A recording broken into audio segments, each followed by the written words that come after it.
Hello friend, आज हम बात करते हैं कि मनोविज्ञान में मेमोरी का क्या अर्थ है, स्मृति किसे कहते हैं, स्मृति की भूमिका क्या होती है। तो चलिए शुरू करते हैं। स्मृति या स्मरण एक मानसिक प्रक्रिया है जिसके द्वारा हम अपने किसी अतीतानुभव या शिक्षण को वर्तमान चेतना में लाते हैं और पहचानते हैं। स्मृति में पूर्व अनुभूतियों को इकट्ठा करके रखने की क्षमता होती है। यानी स्मृति का मतलब है किसी चीज़ को याद करना। जो चीज़ हम पहले सीख चुके हैं उसको याद में रहना स्मृति कहलाता है। अब स्मृति की परिभाषा पढ़ते हैं।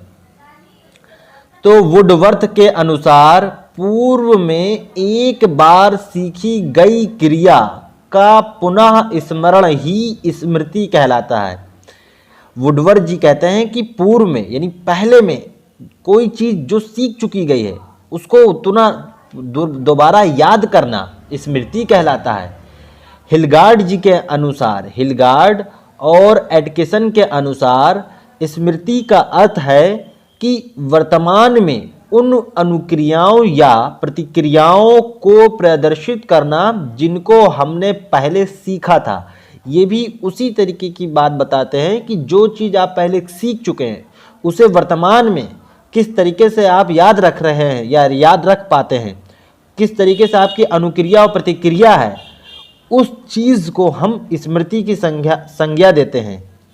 अब बात करते हैं कि स्मृति के तत्व कौन कौन से हैं। तो स्मृति का जो पहला तत्व है वो है सीखना यानी कि लर्निंग। दूसरा तत्व है धारण यानी रिटेंशन। तीसरा तत्व है पुनः स्मरण यानी रिकॉल, पहचान। चौथा तत्व है यानी रिकॉग्निशन।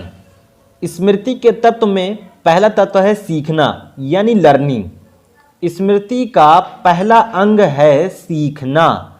हम जिस चीज़ को याद करना चाहते हैं पहले हम उस चीज़ को सीखते हैं। यानी कि जिस चीज़ को हम याद करना चाह रहे हैं उसे सबसे पहले हमें सीखना होता है। फिर दूसरा तत्व है धारण यानी रिटेंशन। स्मृति का दूसरा अंग है धारण, अर्थात सीखी हुई बात को मस्तिष्क में संचित करना। अब हम जो बात सीख चुके हैं उसे हमारे मस्तिष्क में रखना, उसे हम धारण कहते हैं। तीसरा पॉइंट है पुनः स्मरण।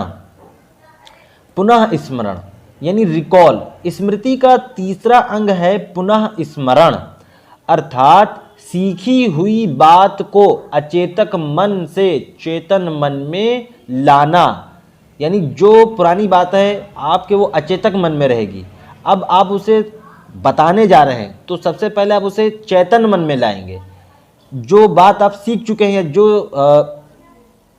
जो कला आप सीख चुके हैं उसे आप अचेतक मन से चेतन मन में लाएंगे और फिर बताएंगे तो इस प्रक्रिया को हम पुनः स्मरण कहते हैं।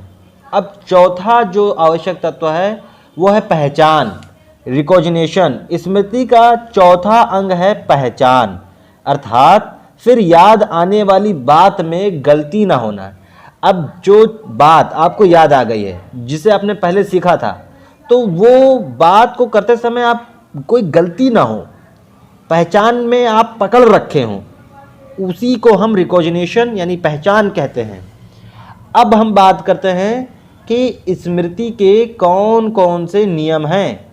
तो B.N. झा ने स्मृति के 3 नियम बताए हैं। पहला है आदत का नियम। इस नियम के अनुसार जब हम किसी विचार को बार बार दोहराते हैं तब हमारे मस्तिष्क में उसकी छाप इतनी गहरी हो जाती है कि स्वयं में बिना विचारे उसको व्यक्त करने की आदत पड़ जाती है। यानी कि कहने का यह मतलब है कि जब आप किसी चीज़ को बार बार पढ़ते हैं, बार बार दोहराते हैं, तो वो चीज़ें आपकी दिमाग में एकदम छप जाती है और आप बिना सोचे या बिना विचारे उसको आसानी से बोल सकते हैं, क्योंकि आपको उस चीज़ की आदत हो गई है।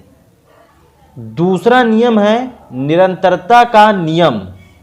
इस नियम के अनुसार सीखने की प्रक्रिया में जो अनुभव प्रकट होते हैं वे हमारे मस्तिष्क में कुछ समय तक निरंतर आते रहते हैं, अतः हमें उनको स्मरण करने के लिए किसी प्रकार का प्रयोग नहीं करना पड़ता है।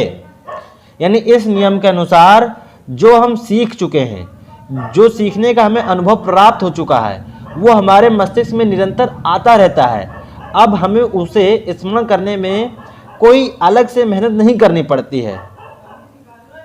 अब तीसरा संबंध है परस्पर संबंध का नियम। परस्पर संबंध के नियम में कहा गया है कि इस नियम को साहचर्य का नियम भी कहते हैं। इस नियम के अनुसार जब हम एक अनुभव को दूसरे अंगों से संबंधित कर देते हैं, तब उनमें से किसी एक का स्मरण होने पर हमें दूसरों का स्वयं ही स्मरण हो जाता है। इस चीज़ को हम एक एग्जाम्पल से अच्छे से समझ सकते हैं। वो यह है कि मान के चलिए राम के साथ महेश हमेशा रहता था, पर एक दिन राम अकेले रहने लगा।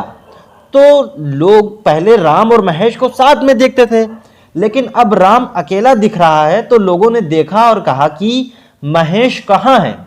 यानी कि लोगों के मन में एक इमेज बन गई थी कि जहां राम होगा वहां महेश जरूर होगा। लेकिन जब महेश नहीं था तो लोगों को लगा कि ऐसा कैसे, पहले ये लोग साथ में रहते थे अब साथ में नहीं रह रहे।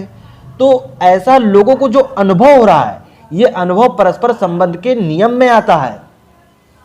अब आते हैं स्मृति का प्रकार क्या है। स्मृति के प्रकार है तो स्मृति के 3 प्रकार हैं। सांवेगिक स्मृति, इमोशनल मेमोरी, दूसरा अल्पकालिक स्मृति, शॉर्ट टर्म मेमोरी, तीसरा दीर्घकालिक स्मृति, लॉन्ग टर्म मेमोरी। स्मृति के प्रकार में पहला प्रकार है सांवेगिक स्मृति का। इस स्मृति में हम इंद्रियों का प्रयोग करके अतीत के अनुभवों को फिर से याद कर सकते हैं। हम बंद आंखों से उन वस्तुओं को छूकर, चखकर, सूंघकर बता सकते हैं जिनको हम जानते हैं। यानी कि जरा आप सोचिए, आपके घर में पनीर की सब्जी बन रही है, कोई भी प्रकार की सब्जी बन रही है जिसको आपने बचपन से आपको पसंद वो है और वो बचपन से आपके यहाँ बनती आ रही है और उसकी खुशबू को आप अच्छे से पहचानते हैं। तो अगर आपकी आंखों पे पट्टी बांध दिया जाए तो आप आराम से बता सकते हैं कि वो सब्जी कौन सी है। तो ऐसी ही चीज़ें जिनको आप छू कर, चख कर, सूंघ कर ऑटोमेटिक जान सकते हैं कि हाँ ये कौन सी चीज़ें हैं, तो उसे हम सांवेगिक स्मृति की श्रेणी में रखते हैं। अब दूसरे स्मृति के प्रकार के बारे में बात करते हैं, वो है अल्पकालिक स्मृति। इस प्रकार की स्मृति में हम याद की हुई बातों को तुरंत सुना देते हैं, परंतु कुछ समय पश्चात हम उस बात को भूल जाते हैं। ऐसे स्मृति को अल्पकालिक स्मृति कहते हैं। बालकों की अपेक्षा वयस्कों में यह अधिक पाई जाती है। ये चीज़ें आप देखते हैं कि किसी चीज़ को हम जल्दी से याद करके सुना देते हैं, लेकिन थोड़ी देर बाद उसे हम भूल जाते हैं। तो वो बालकों की अपेक्षा वयस्कों में ये आदत ज़्यादा पाई जाती है। अब बात करते हैं तीसरे प्रकार के बारे में, यानी दीर्घकालिक स्मृति। इस प्रकार की स्मृति में की गई बातों को हम कभी नहीं भूलते हैं। यह स्मृति बालकों की अपेक्षा वयस्कों में अधिक पाई जाती है। अब बात करते हैं अच्छी स्मृति की विशेषताएं। एक अच्छी स्मृति की विशेषताएं क्या क्या होती हैं? तो अच्छी स्मृति की निम्न विशेषताएं: पहला, तीव्र गति से सीखना, दूसरा स्थायी धारणा, तीसरा उत्पादकता या उपादेयता, चौथा यथावत पुनः स्मरण, और पांचवा स्पष्ट व शीघ्र पहचान। छठा व्यर्थ की बातों का विस्मरण।